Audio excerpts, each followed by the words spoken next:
All right. Greetings and welcome everybody to the third ISCE Epilogue Webinar of the year. On behalf of the student body of ISCE, the Student and New Researcher Network, I will be your host today. My name is Rajit Sharma. I am a postdoc at UC Berkeley in the Division of Environmental Health Sciences. Our topic for today is public engagement for environmental health, and we will be covering a whole range of topics. And for the purpose of our discussion today, I will just kick off with a loose definition of public engagement. So in public engagement, the idea is to meaningfully engage people who are beyond academic circles into all the steps of the research if possible. So it could be identifying the research questions or to disseminating findings, just to ensure that people who we claim to serve are involved in our research. Now, as you can imagine, from this very loose definition, public engagement in environmental health can take various forms. So it can be community engaged research, or it can be disseminating your research findings in the media once the research output is there. Or I'm sorry, it can be, I lost you guys. it's fine, Dr. Akala. Yeah. Mm. Yeah. Or it can be different forms, such as once maybe your community members want you there as a subject matter expert to share your thoughts with a non-technical audience. So as you can imagine, public engagement can take various forms.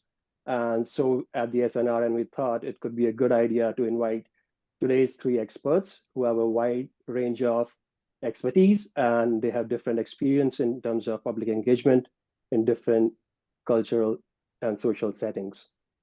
All right, so with that, I will introduce our panelists for today. First up, we have Dr. Ajay Nagpur. If Ajay, you could turn on your camera so that we could see you. Dr. Ajay Nagpur is a scientist at Princeton University in the US. His research focuses on identifying infrastructural and environmental footprints at the micro scale for better awareness of environmental problems and efficient implementation of mitigation strategies on the ground.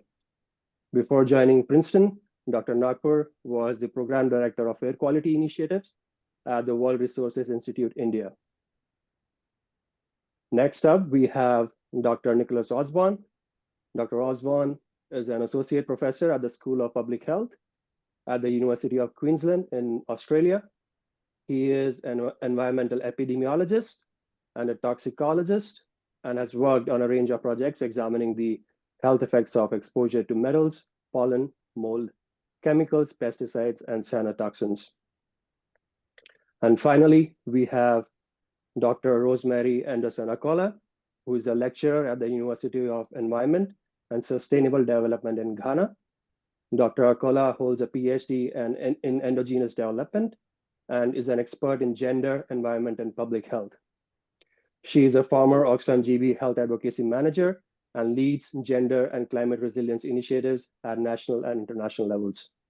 She is also the founder of an NGO named Indigenous Women Against Hunger and Poverty, and is a member of key professional bodies advancing environmental efforts and sustainable development. With that, I would like to just give us some structure around the discussion for today. We will have a moderated session for about 40 to 45 minutes. And at the end, we'll leave about 15 to 20 minutes for the audience Q&A.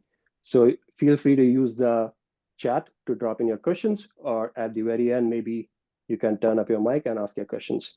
But we hope to cover most of it during the discussion, moderated discussion. I just want to make sure we have Dr. Nagpur here with us. Hi, I'm here. I joined via phone. Recording in progress. Okay, yes. Thanks. All right, so I would like to kick off just by learning a bit more about your work. So if you could tell a bit more about your work briefly, and also with the context that how does public engagement fit into what you do? So maybe Dr. Osborne, you could kick us off. Sure. Well, I mean, my work, obviously in population health,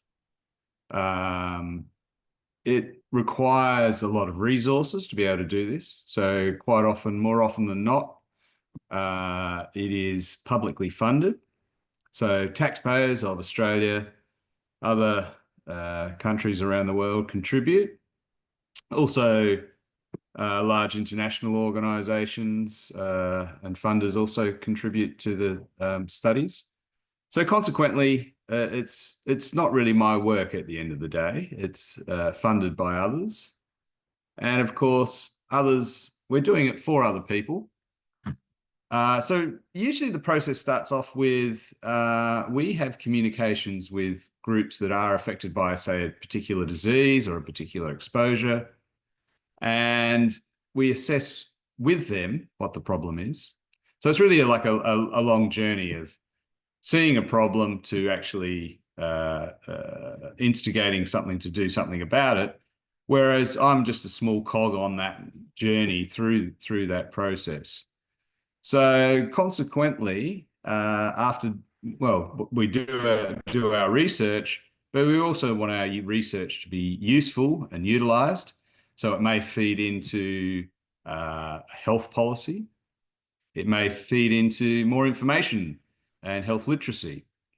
So as well as an important part of doing the research, it's feeding the results back to the people who it affects, feeding it back to potentially their carers or other people around there, feeding it back to the general community, feeding it back to the medical community that might be involved in increasing health literacy.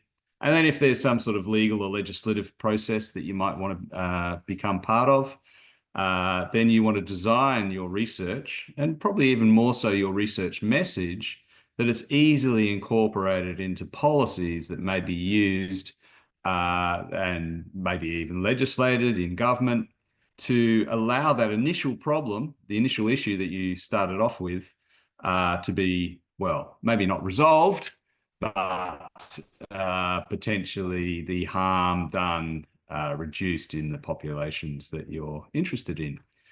There's a further benefit from that is that, Australia's a middle-ish country.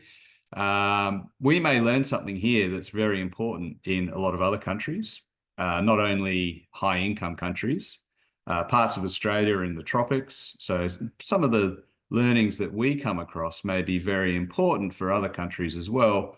So producing research that's implementationable, that is translatable to other regions, value adds to the research you'll do. So this means that while you may be reducing the harmful effects in a country like Australia, you may also be able to use that research in other parts of the world as well and get more bang for the buck for the public health purse. Yeah, I agree. I will come back to you. Seems like you're touching on all the engagement points where it could happen. All right, maybe Dr. Akola, you could share a bit about your work and how is public engagement fitting in there? Thank you very much. So I have a little bit of internet frustration, so I'll turn off my video and then from time to time I bring it up again. So as I was introduced, I'm a lecturer in the University of Environment and Sustainable Development in Ghana. And this university can be located at the eastern region of Ghana, specifically in a town called Somenya.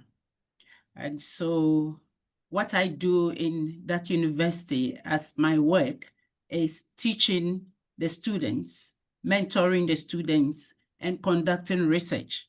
Because when I joined the academia, one of the jargons I had is publish or you perish. If you don't publish, you will perish. So to publish means that you need to do a lot of research. And of course, to teach students, you have to do research. And so conducting research is part of our mandate. And so aside that, we inspire students, and then we also try to connect theory to practice. When you are imparting the research knowledge to the students, it's very imperative that you connect theory to practice, because they don't just come out and it is all theory. Then when they are faced with practice, they are confused. So at the university, we also make it a point to prepare and equip the students with the relevant knowledge, because the university is mandated to deal with issues of the environment. So we make it a point to prepare the students with the relevant and current knowledge and skills that will enable them to become environmental stewards, also sustainable development change agents. So because when they leave the four walls of the school, they go into the world, they meet people in the communities. So they need to go with that kind of skill and mindset. So that is what we do there. And also my work does not actually end with the school or with the classroom. Or the academic environment also mandates us to engage with the public, because the school is located in a community. And so it is not just the students, but we need to interact with the community at large. So we also have a lot of community engagement where we go onto radio stations. Even tomorrow, which is Wednesday, we go every Wednesday. So tomorrow, Wednesday, for example, I'm going to be on the radio talking about World Environment Day, which is at the corner. So we go to the local radio stations and then we talk about the environment, educate the people. And normally they call in, it's very encouraging. Okay, so my work actually sits in the intersection of environmental sustainability, public health, gender and sustainable development, and higher education. And all these areas, I have strong commitment to all of them. I try to have a strong commitment to all of them. And before I joined the academia, interestingly, you mentioned that I work with Oxfam. So before I joined the academia, I really had the privilege to enjoy the benefit of working with communities, learning from them, developing and facilitating several projects that today, when I see the benefits of engaging with public and developing projects that benefits them, I see the benefits, and I'm very proud that I can identify myself with these projects. So this is where I would end so that we can continue. Yeah, thank you. It's super interesting. Dr. Nagpur. Hi, sorry I had some issue with my internet. No problem. So I'm Ajay Nagpur, and currently I'm working at Princeton, and I'm a kind of a that academician as well as a practitioner. And before joining Princeton, I was a director at World Resource Institute, where I was directly working with the communities, people. And when I say community, it's not only the people, but the people who work in a different,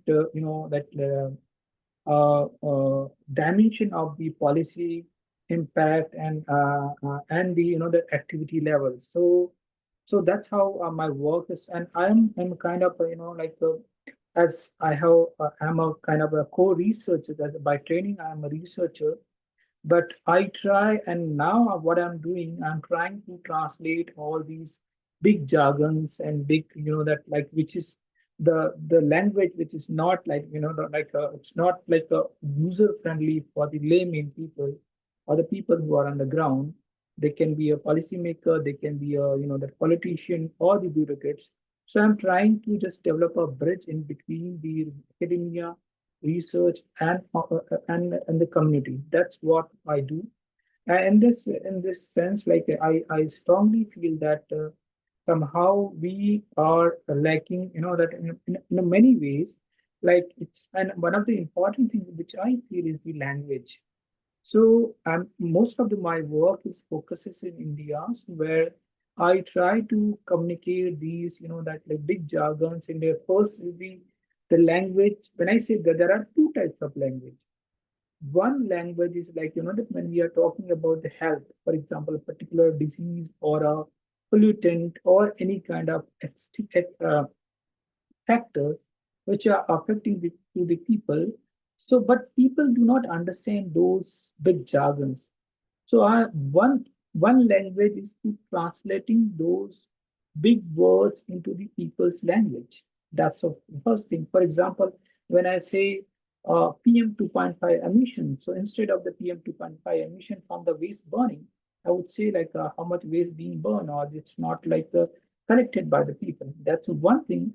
And another and most important thing which I am now working on is the local language, because that many people do not, I think 50% of the people in globally they do not have the internet, or there are some language issues. So, and more than only 20% of the that all these communication documents are in the only 20% documents are is in Hindi or English or some UN language. 80% of the population is still missing that big a big thing. So I'm trying to translate all these big jargons into local language writing in a different way. So that's what I do. Yeah, thanks for sharing that. Simplifying the jargon, I'll pick it up from there. So I want to talk a bit about the mindset. I think a lot of us here are young scholars, and we are usually in our PhD programs and go through intensive training where we are, spend around five or even more years working on a particular topic, and that expert mindset sets in. But as Ajay, you said, talking with the non-technical audiences, we need to simplify the jargon. But I'm guessing that it can again change under different settings when you're communicating directly with the audience, or if you're talking with the policymakers. So if all the panelists could share a bit about how does your mindset shift as going in and as an expert on a certain topic in different settings, if you could share some examples or experiences from your engagement efforts. So I'll go in the same sequence. So maybe Dr. Osman, you could talk about it, about the mindset when you engage. Okay. Well, sort of the mindset, I think you have to realize your work is important. You have to have faith in your own work, and only do things that are important. And I suppose the mindset, you have to understand your audience if you're trying to get a message across. So as I said before, you'll have different audiences. It's going to be a very different audience, the general public from, say, a group of medical practitioners, which will be very different again from a legislative body. So when you are targeting your message from your research, you have to think about who's going to be on the other end listening to it. So the approach you may take when you're going to a tabloid newspaper, when you think about the readership there, concepts cross very rapidly. On the flip side, if your target audience is the minister and a few of their apparatchiks, you may be able to change the message, but also you have to think about which side of politics that minister might be on and what would be attractive to them and their track record.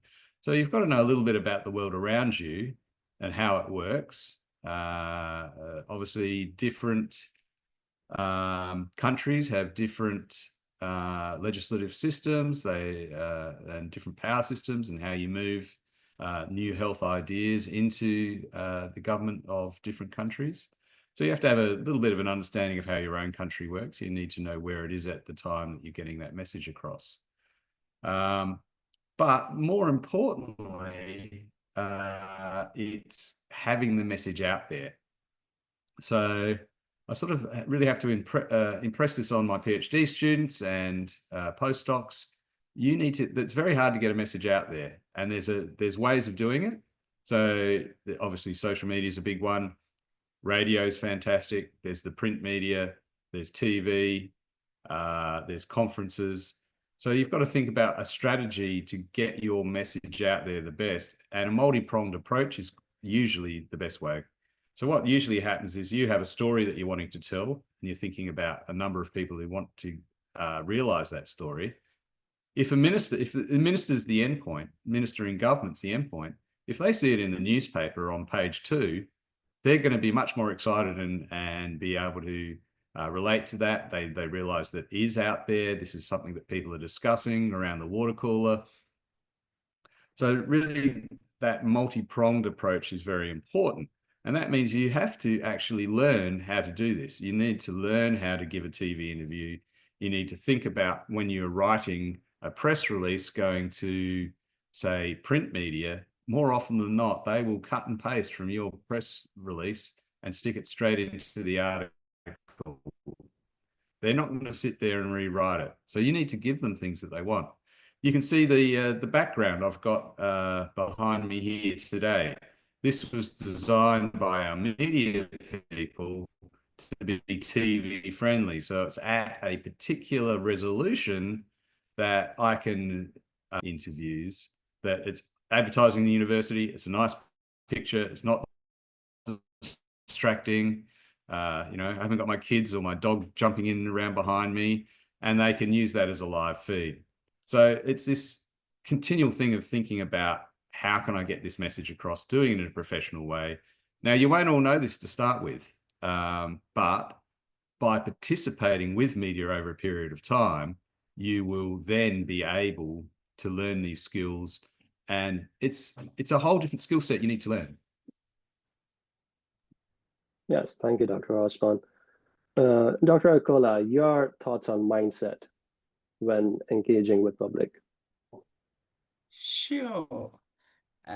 Public engagement, it's very complicated because the term public means that you are dealing with different groups of people.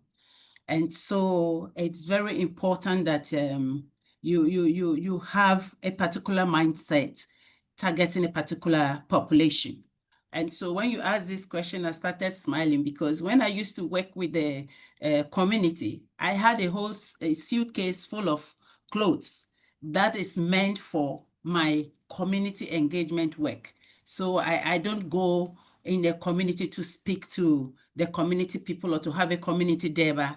And then I am also dressed up in a political suit and with all my lipstick shining all over my lips, or I go into a Muslim community with a very skimpy dress. When you do that, your audience would not listen to you. So you need to have a mindset, first of all, to understand your audience and resonate with your audience. So let us take a community setting. These are the examples I've given. Then you need to go into the community settings with a very humble mindset to co-learn and co-create the information. So that is the kind of mindset you need to have when you are going into the community. And again, we have the academia settings or the academic settings where you do your research and you still need to communicate with your audience. So with the academic settings, it is not a humble and co-creation mindset. It's more of a listening mindset where you have done your research, you are presenting it to them, and you get feedback, you get questions. They question your methodology, they question your sample size, they question a lot of things, and they give you suggestions. So with that settings, when you are meeting that kind of audience or that kind of population, you need to go with a mindset of listening, knowledge sharing, and then feedback. And also how you connect the theory to the people. Who are the people who need this information?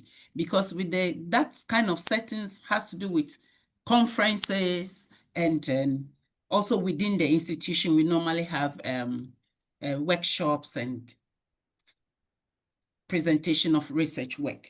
Then one last settings I would like to talk about is the policy settings. the policy and stakeholder settings, because when you do research, you want to inform policies. And so when you are going to communicate or engage the policymakers, it is very important that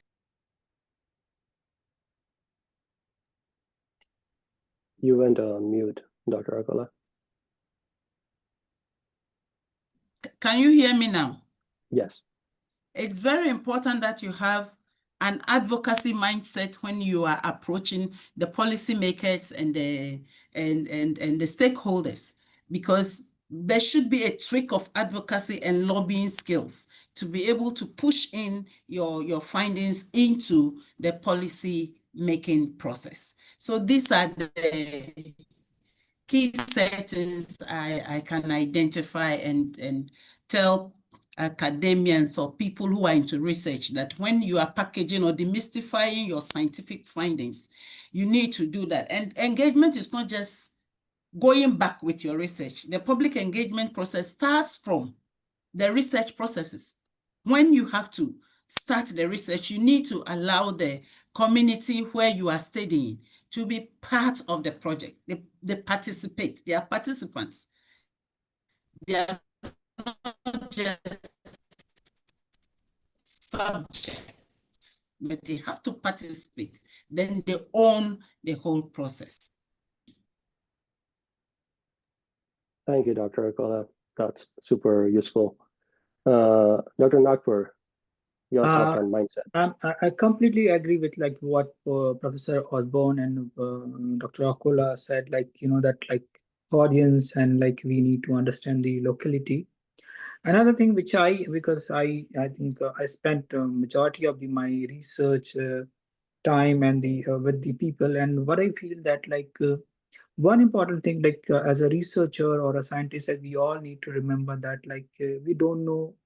I think we because as a subject expert, we think like that we know everything, but I think we should try to understand like we don't know many things, and when even we are working on our subject, and when we are going in the ground, we should go with that kind of mindset.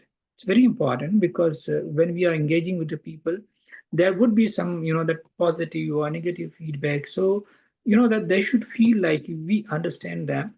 That's one important thing. Another important thing is that like ownership. That what I found in majority of my that when I started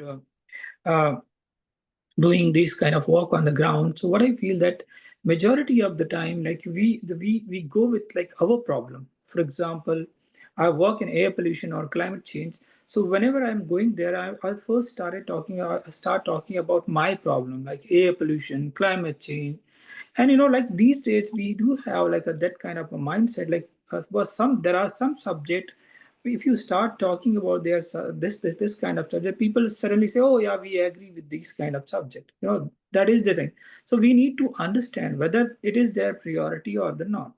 So first we should start with their priorities, what they are thinking about the subject, whether that's the important thing.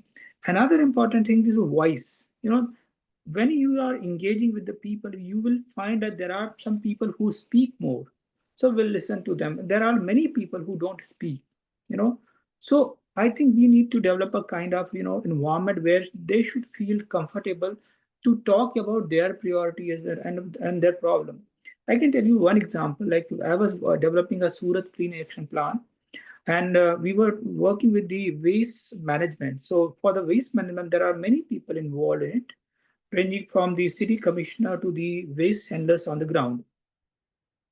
So majority of the time I see that like the waste handlers are sitting in the last row of the room, and nobody's talking to them.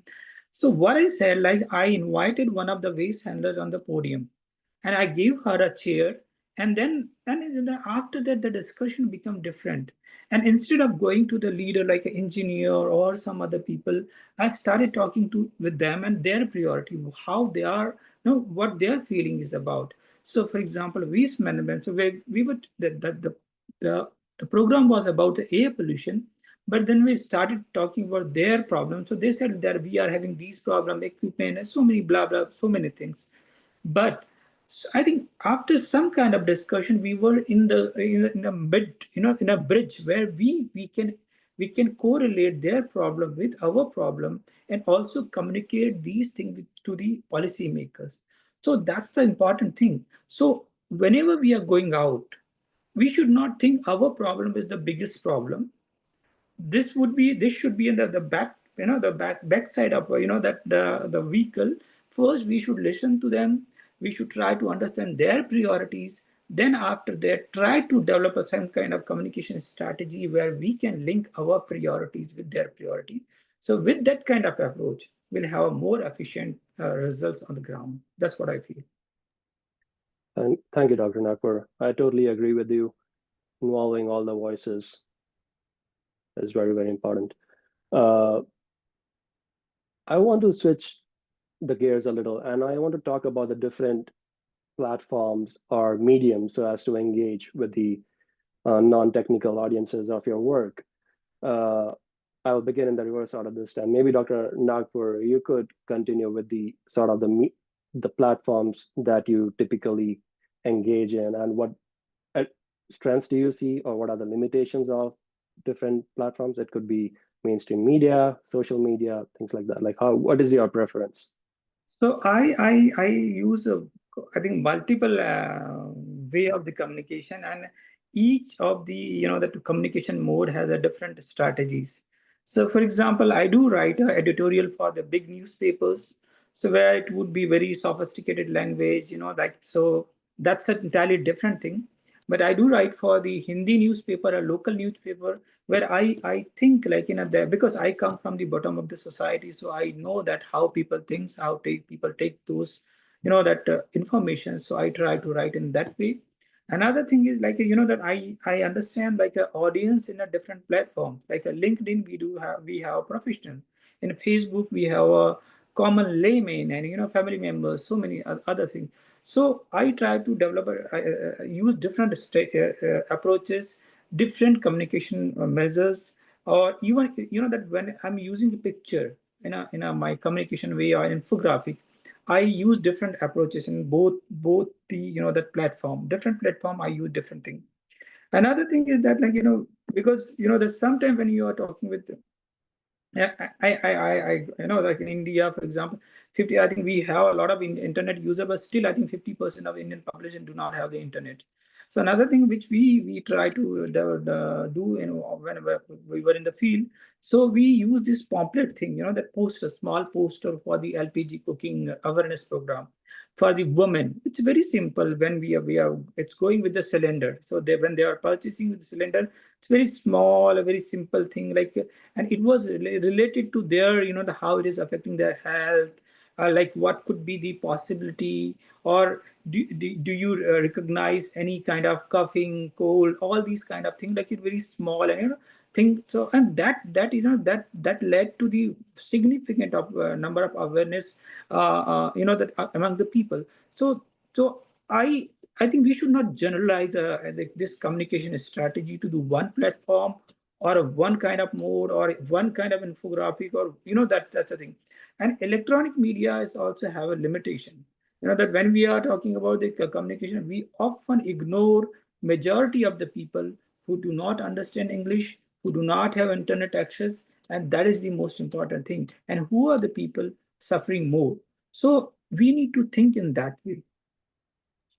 Yes, thank you. Dr. Akola, your thoughts on the different communication platforms that are available?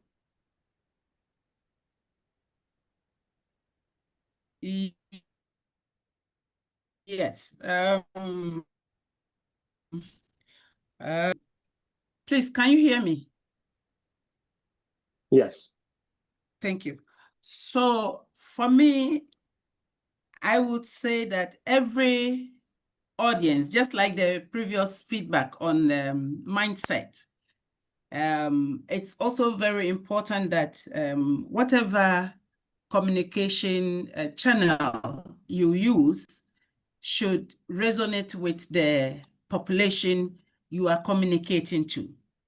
So like my colleague just said, you need to communicate for people to understand. You need to make it possible for people, the population, to have access to the information. So let's say you use WhatsApp to communicate your information. How many people, how many rural people who do not have smartphones will have access to this? If you put your information on Facebook, how many people in the community will have it? So normally we look at the population and we design the channel through which we communicate.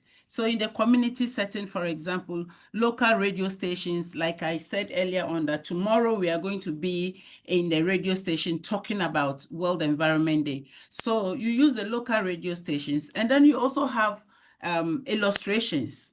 Normally we can come up with some sketches.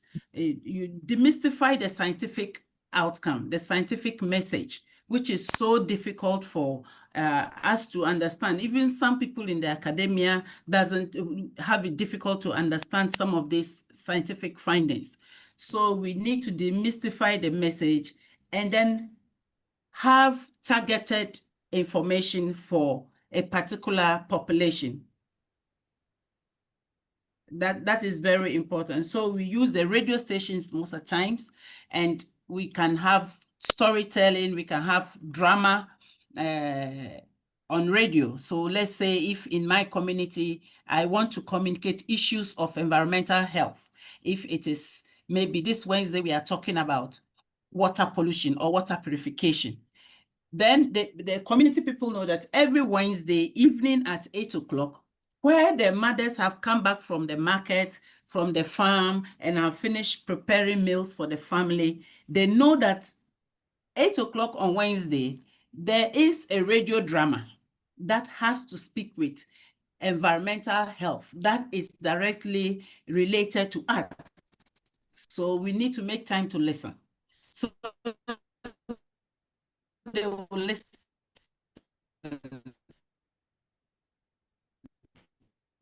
And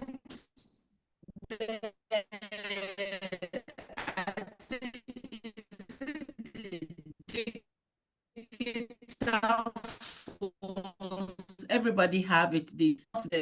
People or my community people are listening to readings, and then we use. These days, it's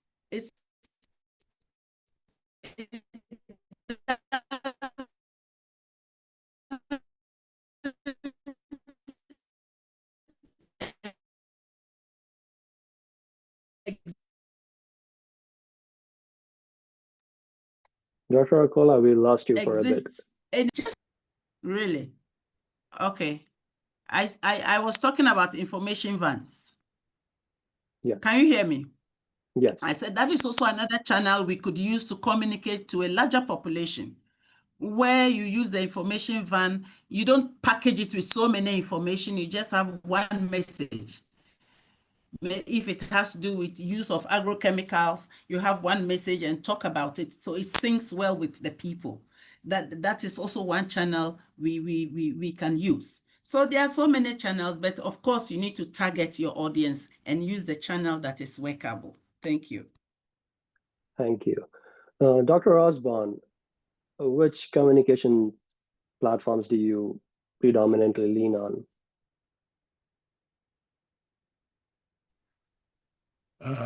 All of them. You have to use all of the platforms. So I don't particularly like X, but you use it because it is a tool that you use. Doesn't mean you have to get involved in some ridiculous debates, but it's a way to push out the information that you want to get other people to listen to. And it's all about creating a buzz. So if there's enough, and usually what happens, it might go out on social media a little bit. There might be a little bit of a buzz there. You might get something into the 6th page of a minor city newspaper. You might speak on the radio of a larger city. And then all of a sudden the story gets picked up. And with experience, you know which stories are going to be popular in the media. So I do some research around pollen and health outcomes. And with about 45% of the Australian population being affected by rhinitis, this means that's a popular story. The other thing is it's got a commercial side to it because people need to go and buy antihistamines and they're over the counter. So there's a proprietary sort of story in there as well. So you really have to gain that understanding of how to speak live in a radio interview or a TV interview, how to prepare yourself for that. You have to know your work. It is scary the first couple of times you do it. And you're always thinking, oh, am I going to say the wrong thing? Or if I say this, will someone come back to me? And you just have to get over that. And you just do it. And then you develop more confidence in what you're doing.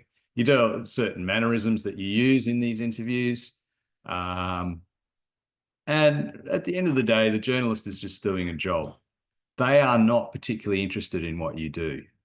Their job is to communicate interesting things that will sell newspapers, that will get more advertisers onto X, that will get more advertisers onto their news broadcast and enlarge their audience. So they've got a job to do. The world of media has changed a lot, well, since I've been around, but even over the last 10 years. So in the old days, I suppose, TV news, you're reaching your largest broadcast audience. Now it's probably via, if you want to reach a large audience, even things like social media is going down a little bit. Podcasts are very popular. If you can get yourself onto Joe Rogan, you're going to have a very large audience. But how do you do that? Well, you also develop relationships with journalists. So I keep a file of every journalist I talk to. I keep their name, where they work, their email, their phone number. And then in the future, when I want to do a media release, I make sure that they're on a list that the media release is sent round to. But they get something like a couple of hundred media releases a day, okay? So they're just sorting through these things going, nah. It's as simple as that. So it's a competitive process, but maybe the odd phone call here and there. Once you've established that relationship, maybe you've done a story with them a couple of times. But then it's very important to be able to turn up on time. It's very important to have, a background that will work on TV. So you've got to be professional. You've got to think like a media person. And I'm the first person to say that doesn't come naturally, especially to maybe people working with large numbers who quite like squirreling themselves away and their idea of joy is looking at a data set for 6 weeks continuously. But you have to change that. You have to go out and train yourself to be able to do this. Absolutely. Yeah. Thank you so much.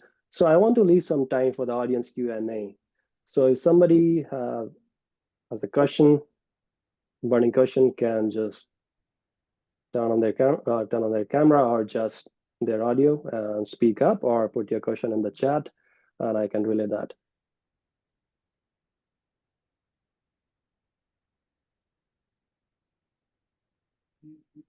Hello, good evening. Hello, Hi, Patrick. can you hear Hi, me? Patrick. We can hear you. Yeah. Yes. Thank you very much, and congratulations to all three speakers. Very, very revealing, very insightful, and very helpful. I would like any of them. What would they say is the single most striking experience that they can recall in their community engagement process? Whatever level, whatever purpose. How has that informed how they do how they approach their community engagement work? That's just what I want to know, whether it really adds value in any way. So any of them who has something like a turning point that they really felt that, look, I got this right, and it is something they can boost off. What will that be that they have to share? I can share like one experience with me. So I was working with rag pickers again, like in Delhi, and so I was interviewing in rag pickers, and my project was about the estimating the waste money.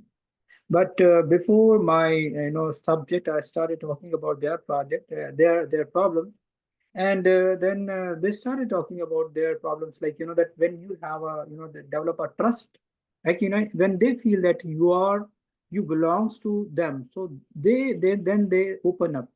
And then after that, they started talking about like what kind of problems they were having or when they were working.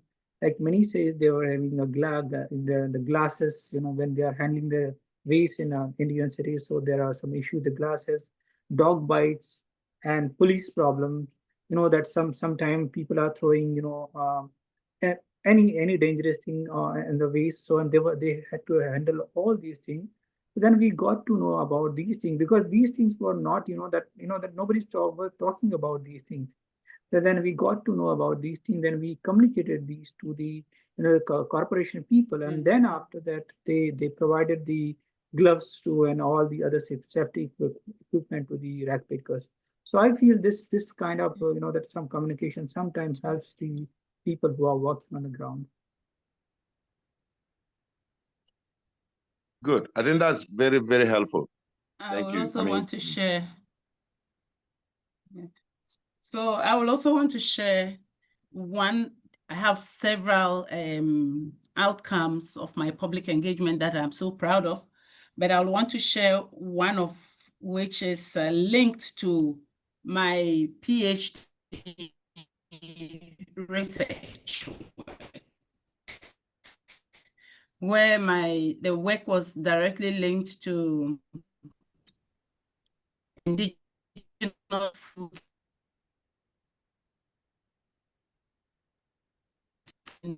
So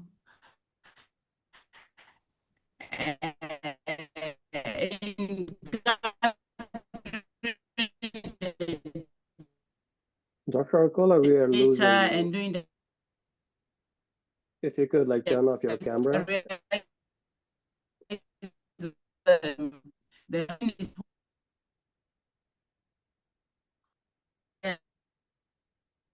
Away from the indigenous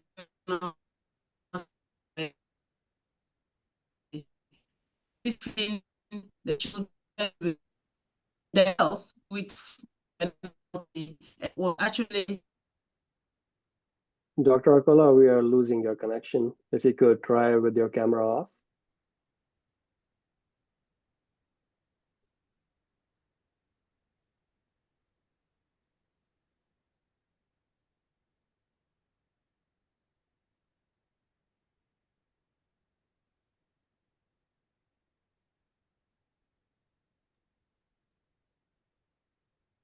Maybe Dr. Arcola will join us again.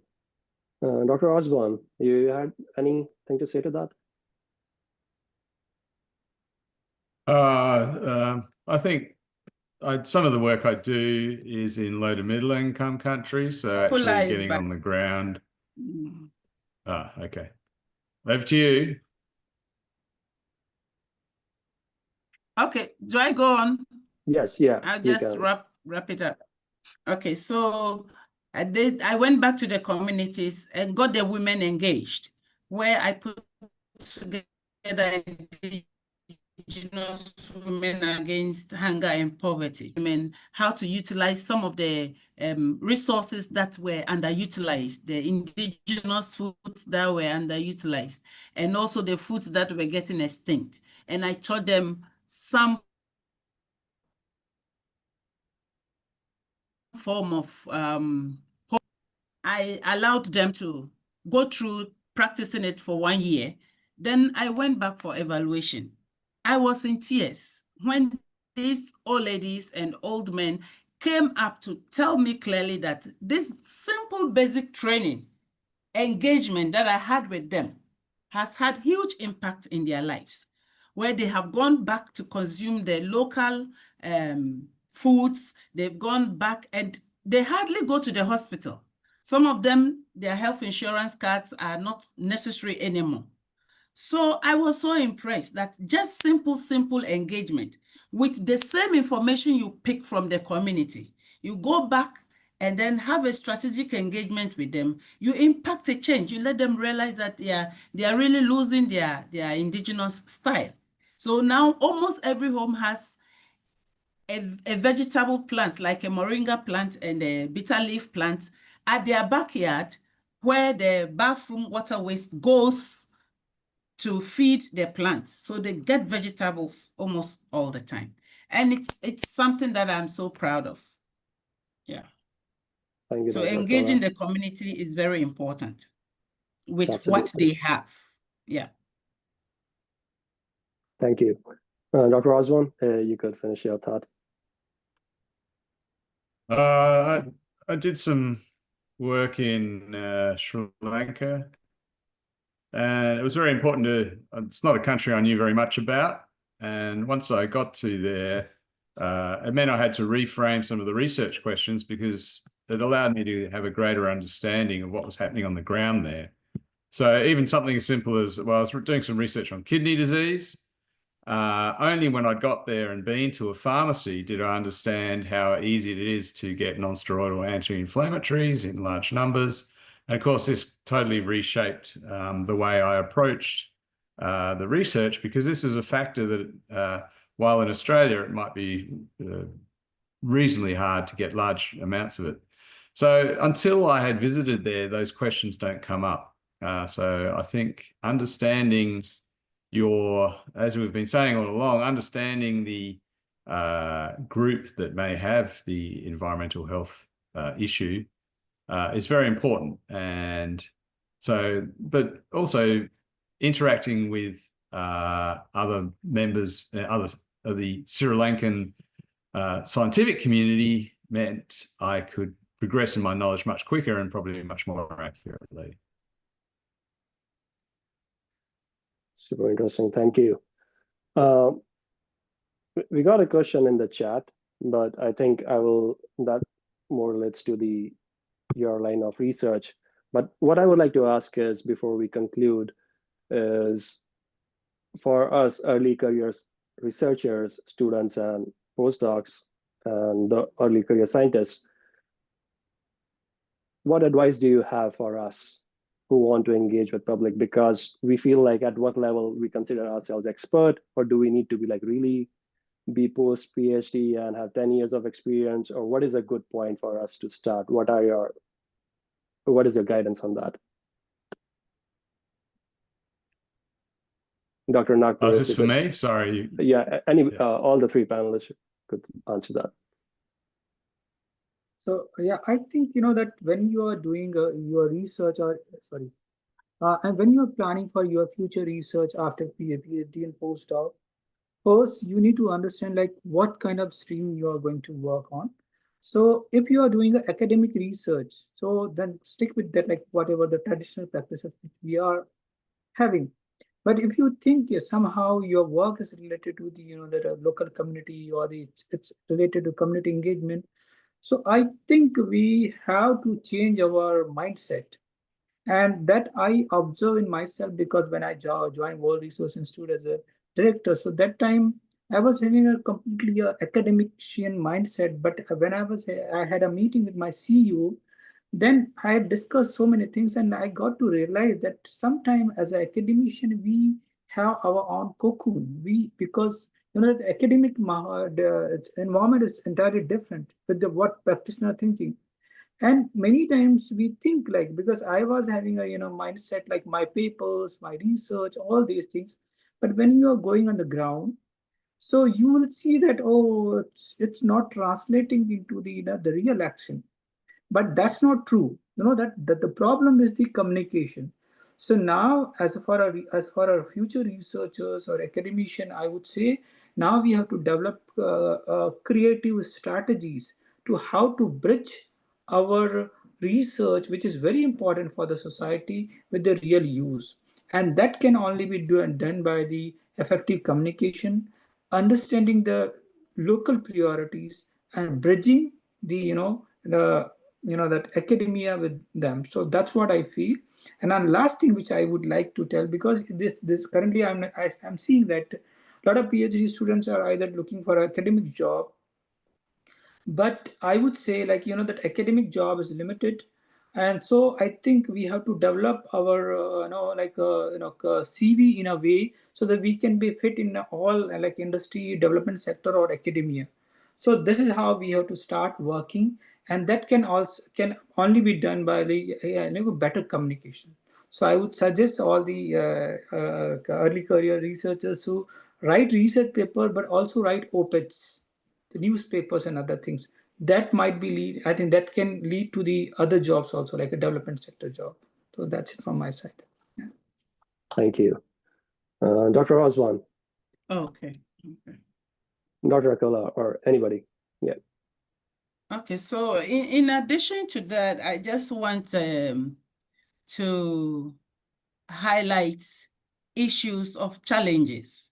These are our young researchers. We are all into it. So we need to understand that there are challenges you are likely to face when you go into the community to do your research. And so some of the challenges include some cultural barriers.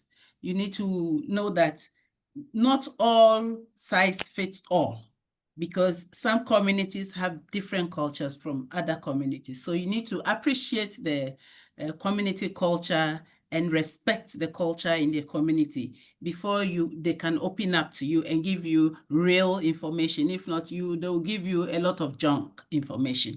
And then again, you need to earn the trust of the people you are going to co-create the knowledge with. You need to earn their trust. And you need to understand that there is also this fatigue. People have been overstudied. Every time researchers are in the communities, we are trying to conduct this, so people are fatigued. So it's always very important that you find a way of going around this fatigue, making them own the process, let them appreciate the process and become part of it. Then they'll be happy to participate. If not, you'll get frustrated. You won't get audience to give you responses to your research that you are looking for. The other thing is bureaucratic barriers. They should be mindful of the fact that you would have barriers in the communities. When you go, you have gatekeepers. And if you don't have that kind of relationship with those gatekeepers, you don't maintain a cordial relationship with the gatekeepers, you are not going to get anywhere with your data collection and your research work. The last advice I have for all of us is that this time we are in an era of artificial intelligence. So most of us just sit behind a desk and generate anything. And so if you do that and you take it to the community, it might backfire. Yes, AI has come to stay. It's good, it's helping, but you need to learn how to use it and use it properly so that we will all benefit from that. Thank you. Thank you, Dr. Akola. Dr. Osman, your thoughts, your advice for early career researchers. I think the main advice is you don't have to be an expert, but also you can qualify that when you speak to a community or speaking to someone. So you're not the expert, you have some learnings in that area. I think it's much better to start the conversation than to hold back. And that's the only way you're going to learn how to communicate effectively. It's not going to be perfect the first time you do it, but you've just got to learn how to have those conversations. And I think a lot of the process, you don't have to be an expert. I'm not an expert in every field. No, but nobody is. The ability to have those conversations, and it's the ability to listen. They might be expecting, understanding people's expectations. They might just want you to listen. They may not want any information from you. They just want you to listen to where they are. All right, thank you so much. Super useful advice. A wonderful session. I would like to thank all the panelists. We are at time. Thank you to the audience. And with that, we'll end it right here. Thank you so much, everybody. Thank you.